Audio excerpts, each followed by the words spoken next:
ನೋಡಿ, ಮೊಘಲ್ ವೆಜ್ ಪುಲಾವ್. ಇದು ಮೊಸರು ಬಜ್ಜಿ ಜೊತೆ ಮಾಡೋದು ಹೇಗೆ ಅಂತ ನೋಡೋಣ. ಪೂರ್ಣ ಶ್ರೀ ಸೃಷ್ಟಿಗೆ ಸ್ವಾಗತ. ಒಂದು ಬಟ್ಲಷ್ಟು ಬಾಸ್ಮತಿ ಅಕ್ಕಿನ ತೊಳೆದು ನೀರು ಬಗ್ಸಿದ್ದೀನಿ. ಮತ್ತು ನೀರು ಹಾಕಿ ಇಟ್ಬಿಡ್ತೀನಿ. ಅದಕ್ಕೆ ನೆನ್ಕೊಳ್ಳಿ ಚೆನ್ನಾಗಿ. ನೋಡಿ, ಕ್ಯಾರೆಟ್ನ ಈ ಥರ ಸಣ್ಣಕ್ಕೆ ಉದ್ದಕ್ಕೆ ಹೆಚ್ಕೊಂಡಿರಬೇಕು. ಈರುಳ್ಳಿ, ಟೊಮೆಟೊ ಮತ್ತು ಶುಂಠಿ, ಬೆಳ್ಳುಳ್ಳಿ, ಹಸಿಮೆಣಸಿನ್ಕಾಯಿ ಹೆಚ್ಕೊಂಡಿದ್ದೀನಿ. ಕೊತ್ತಂಬರಿ ಸೊಪ್ಪು ಇಟ್ಕೊಂಡಿದ್ದೀನಿ. ಶುಂಠಿ ಬೆಳ್ಳುಳ್ಳಿ ಪೇಸ್ಟ್ ಬೇಕಿದ್ರೂ ಹಾಕ್ಕೋಬಹುದು. ಈಗ 1-2 ಚಮಚ ಎಣ್ಣೆ ಹಾಕಿದ್ದೀನಿ ಕುಕ್ಕರ್ಗೆ. ಅದು ಸಾಸಿವೆ ಹಾಕ್ತಾಯಿದ್ದೀನಿ, ಸಿಡಿಲಿ ಅದು. ಈಗ ಸಾಸಿವೆ ಸಿಡಿತಾ ಇದೆ. ಇದಕ್ಕೆ ಕರಿಬೇವು ಹಾಕ್ಕೊಳ್ತಾ ಇದ್ದೀನಿ. ಆಮೇಲೆ ಹೆಚ್ಚಿಟ್ಟಿದ್ದಂಥ ಶುಂಠಿ, ಬೆಳ್ಳುಳ್ಳಿ, ಹಸಿಮೆಣಸಿನ್ಕಾಯಿ ಹಾಕ್ಕೊಳ್ತಾ ಇದ್ದೀನಿ. ಪೇಸ್ಟ್ ಆದರೆ ಹಸಿಮೆಣಸಿನ್ಕಾಯಿ ಮೊದಲು ಹಾಕ್ಕೊಂಡು ಆಮೇಲೆ ಪೇಸ್ಟ್ ಹಾಕ್ಕೊಳ್ಳಿ. ಇವಾಗ ಇದಕ್ಕೇ ಈರುಳ್ಳಿ ಹಾಕ್ಕೊಳ್ಳೋಣ.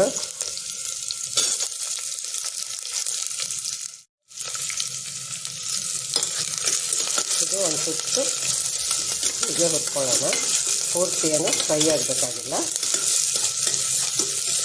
ಇದಕ್ಕೆ ಇವಾಗ ಕ್ಯಾರೆಟನ್ನು ಹಾಕ್ಕೊಳ್ಳೋಣ. ಇದನ್ನು ಕೂಡ ಒಂದು ಸುತ್ತು ಹುರಿಯೋಣ.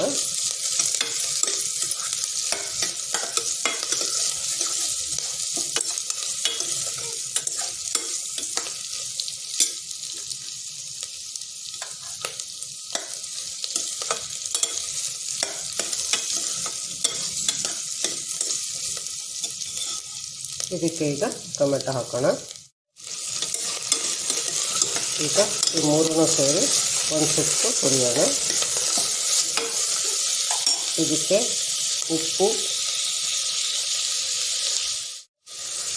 ಹಸಿಮೆಣಸಿನ ಪುಡಿ ಮತ್ತು ಗರಂ ಮಸಾಲ ಹಾಕಿ ಇನ್ನೊಂದು ಸ್ವಲ್ಪ ಹುರಿಯೋಣ. ಇದಕ್ಕೆ ನಾವು ಹೆಚ್ಚಿಟ್ಕೊಂಡಿರೋ ಕೊತ್ತಂಬರಿ ಹಾಕ್ಕೊಳ್ಳೋಣ. ಇದು ಒಂದು ಸುತ್ತು ಹುರಿದ ಮೇಲೆ ನಾವು ಅಕ್ಕಿ ತೊಳೆದಿಟ್ಕೊಂಡಿದ್ವಲ್ಲ, ನೀರೆಲ್ಲ ಬಗ್ಗಿಸ್ಬಿಟ್ಟು ಇದನ್ನು ಇವಾಗ ಅಕ್ಕಿನ ಒಂದು ಸುತ್ತು ಹುರ್ಕೋಬೇಕು. ನೋಡಿ, ಅಕ್ಕಿ ಒಂದು ಸ್ವಲ್ಪ ಹುರಿದಂಗೆ ಆಗಬೇಕು. ಆವಾಗ ಚೆನ್ನಾಗಿರುತ್ತೆ. 1 ಚಮಚ ಅಷ್ಟು ಮೊಸರು ಹಾಕ್ಕೊಂಡಿದ್ದೀನಿ. ಇದು 1 ನಿಮಿಷ ಹುರಿದಿದ್ದೀನಿ. ಇದು ಈಗ ಹುರಿದಿದ್ದಾಗಿದೆ. ಇದಕ್ಕೆ ಅಕ್ಕಿಗೆ ಸಾಮಾನ್ಯ 1-2 ರಷ್ಟು ಹಾಕ್ತಾರೆ. ಅದು ನೋಡಿಕೊಂಡು ನೀವು ಒಂಚೂರು ಹೆಚ್ಚು ಕಮ್ಮಿ ನಿಮ್ಮ ಅಂದಾಜಿಗೆ ಹಾಕ್ಕೊಳ್ಳಿ. ಇವಾಗ ನಾನು ನೀರು ಹಾಕ್ತಾಯಿದ್ದೀನಿ. ಇದನ್ನು ಚೆನ್ನಾಗಿ ಕಲಸಿ ಮುಚ್ಚಿ 2 ಸಲ ಕೂಗಿಸಿದ್ರೆ ಸಾಕು. ಈಗ ನೋಡಿ, ಇದು ಆಗಿದೆ.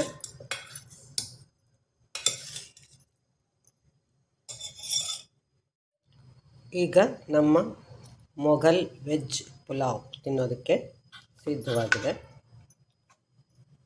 ಘಮ ಘಮ ಅಂತ ವಾಸನೆ ಬರ್ತಾಯಿದೆ. ನಿಮಗಂತೂ ಗೊತ್ತಾಗಲ್ಲ.